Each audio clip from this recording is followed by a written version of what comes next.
Our world is separated into two domains. The usual one, where mortal people reside, is referred to as the waking world. When we shut our eyes, though, another world awaits us. In sleep, a location known as the dreaming world. A godlike entity rules over this region. Lord Morpheus, the master of dreams' role is to control nightmares and dreams. Persons who are mortal, he possesses the ability to time travel and shift into different entities, and even influence the thoughts of others. We see his sweetheart in the opening scene. The raven flies through the air, arriving at his castle. Morpheus, it turns out, is on the hunt for Corinthian, a rogue nightmare. Corinthian left the dreaming world and went on to cause havoc, wreaking havoc on the waking world, murdering many mortals in the process. As the ruler of the dreaming world, Morpheus must accept responsibility for capturing and stopping Corinthian. He quickly puts on his mask and departs from the dreaming world, despite the fact that Morpheus is the most powerful entity in the dreaming realm. In the waking world, he is frail. Regardless, Morpheus is convinced that he will be hired, done with the aid of his three lethal weapons, his sandbag, headgear, and ruby simultaneously. In 1916 England, a man called Lord Magus, a renowned magician, are trying to capture the angel of death and compel her to resurrect their dead sons. They are joined by their students, all of whom answer in chorus, "Here in the darkness." In the meanwhile, Lord Morpheus approaches Corinthian in London. The latter has only recently. Morpheus has just about finished killing a guy when he hears a voice. In his thoughts, the mantra "Here in the darkness" kept repeating. He vanishes in the blink of an eye. Magus, instead of catching the angel of death, has erroneously imprisoned the king. In his basement of dreams, however, since Morpheus is a supernatural person, Magus chooses to keep him as a prisoner and removes his sandbag, ruby, and helm, leaving him helpless on the ground. And as a result of his confinement, the waking world finds itself in a frightening scenario. A condition called as the drowsy illness appears. The next morning, we discover that over 1 million males, women, and children never awoke from these nightmares, implying that they perished while sleeping. That afternoon, the nightmare, Corinthian, locates Lord Magus and advises him on how to keep Morpheus under control, for if he escapes, he'll come after them both. They'll have to confine him behind a glass sphere, which is contained within a binding circle. To keep Morpheus' corporeal manifestation at bay, Corinthian also tells Magus to make his own decisions. Guards are given stimulants to guarantee that they do not fall asleep in Morpheus' presence, because if they do, he will infiltrate and rule their dreams. Finally, Corinthian informs Magus to get rid of Morpheus' raven, since she will go to any length to liberate him. Magus later goes to the basement, where Morpheus is imprisoned, and requests that he return his son. The King of Dreams, on the other hand, is deafeningly quiet. To react to the queries, he moved his body. For almost a year, the same regimen is followed. Morpheus hasn't said anything in a decade. At the same period, Magus' second son, Alex, becomes more interested in the prisoner and even attempts to assist him escape. However, Morpheus just keeps mute, telling himself that he cannot supply what these people need. Humans want the wish will only cause havoc in both the waking and dreaming worlds. It is now 1926, and Morpheus' stolen robes have brought Magus youth and fortune, as well as his followers. One day, Alex approaches Morpheus and once again describes how his father died. Would let him go if he brought back his deceased son. Unfortunately, Magus overhears his son conversing with Morpheus and punishes him for it. He then blackmails Alex into murdering the raven, which he does. The youngster regretfully leads the bird into Morpheus' cage and kills it. Morpheus can only be saddened, watch the tragedy unfold from inside his confinement. Many more years pass, and one day, Ethel, Magus' mistress, confesses that she is pregnant. Magus, on the other hand, urges her to cancel it, stating that he does not want any more children. Ethel, enraged, flees the home, but not before snatching Morpheus' helm, ruby, and sandbag. As a result, Magus becomes insane and even grants Morpheus freedom and the opportunity to live, to reclaim his stolen treasures from Ethel in exchange for Magus' immortality, money, and influence. Morpheus, on the other hand, remains silent. This eventually breaks Magus, and he vents his rage. Alex has had it. The two get into a fight, which causes Magus to fall backward and smash his head. Head hit the floor, immediately killing him. Alex, distraught,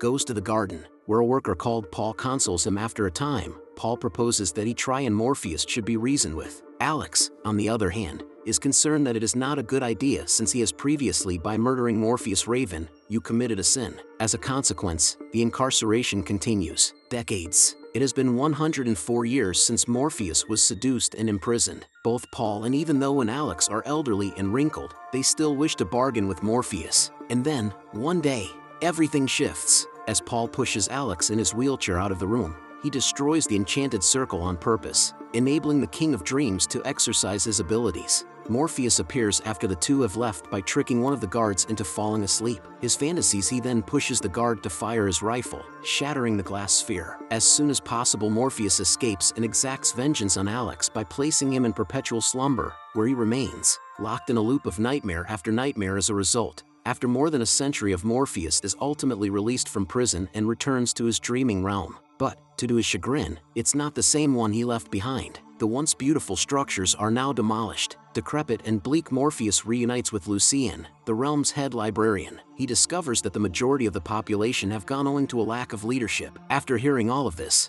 he is shattered, but he pledges to restore his empire in the image of its former glory. Corinthian, on the other hand, is shown at an apartment with his newest victim. He is aware that his creator, Morpheus, has escaped prison and will return for him shortly. Then, we see why Corinthian wears sunglasses, in the sockets where his eyes are. He has rows of teeth like small mouths, therefore he should be. He is well known for his signature murdering people by removing their eyes. Morpheus, back in the dreaming world, explains Lucien, without his weapons, his purse, helm, and ruby, he is nothing. As a result, if he so desires, he must first locate them in order to reconstruct his world. Following that, we are transported to Buffalo. In New York, an elderly Ethel is hiding from society. She is visible to be an international criminal with several identities. Corinthian approaches her one day. He suggests they form an alliance since they are both Morpheus foes. Ethel responded promptly, agrees, and so their partnership begins. When they are considering how to deal with, Ethel attempts to conceal the fact that she is unaware of Morpheus' weaponry. However, Corinthians brings up her kid and demonstrates that he understands more than she first assumed. Morpheus reveals back at his castle that the only way to reclaim his weapons is by enlisting the help of the Fates, a trio of deities, but he needs something for this. Strong source of strength from which he may absorb power. As a result, Morpheus pays a visit to two dream brothers. One to reclaim a gift he gave them a long time ago. The present turned out to be an adorable Gregory. The dinosaur is a favorite of the boys. They are hesitant to release him, although Gregory decides to give up his life for the benefit of his creator. Morpheus drops with this to his knees and absorbs the spirit of the monster. He now has sufficient power to contact the Fates. After that, he takes himself into the dreams of others, a realm where he did not produce anything. Morpheus discovers a peculiar serpent, with the assistance of which the Fates are summoned. Morpheus gives the snake to the three goddesses in exchange for the snake. Give him with information regarding each item. The sand-filled leather purse was marketed in London. Johanna Constantine, a magical user, was the most recent purchaser. The helm was sold to a demon. The ruby was given to a boy by his mother in return for an amulet of protection. Back in Buffalo, Ethel maintains that she has no idea where Morpheus' equipment are. In actuality, she surrendered the sand and the helm for a new start in the United States, while her son, John, took up the helm.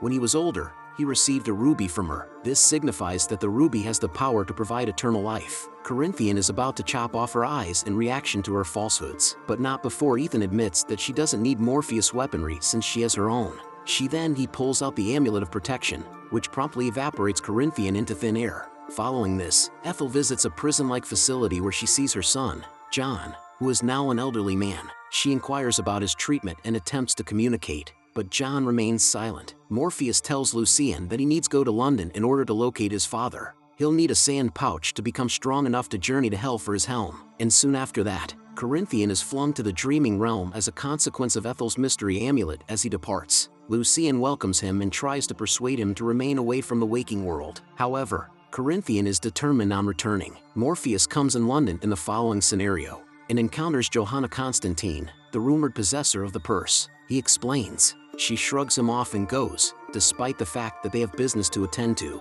Claiming she is dealing with an exorcism, she then enters a church where she discovers that a wealthy princess is attempting to marry a footballer unexpectedly. Johanna is perplexed as to why the couple need an exorcism, but then she hears the screaming princess. The football player was possessed, and shortly after, a demon appeared, rises from his mouth. It eviscerates the football player and focuses its emphasis on Johanna. Morpheus comes at the same moment as the demon and recognizes him. The two then start chatting, but Johanna uses the diversion to exorcise the demon back to hell. Johanna and Morpheus eventually have a decent chat outdoors after the incident, where he inquires about his sand bag. Johanna, to his dismay, explains that she couldn't. She sold it because the drawstrings were undone. Morpheus persists on finding the because his kingdom will cease to exist if he does not. If dreams vanish, destruction will ensue. Johanna, on the other hand, ignores what he says and goes away. Morpheus discovers a raven sent by Lucian to aid after the two separate ways. The bird identifies himself as Matthew and promises to defend Morpheus at any costs.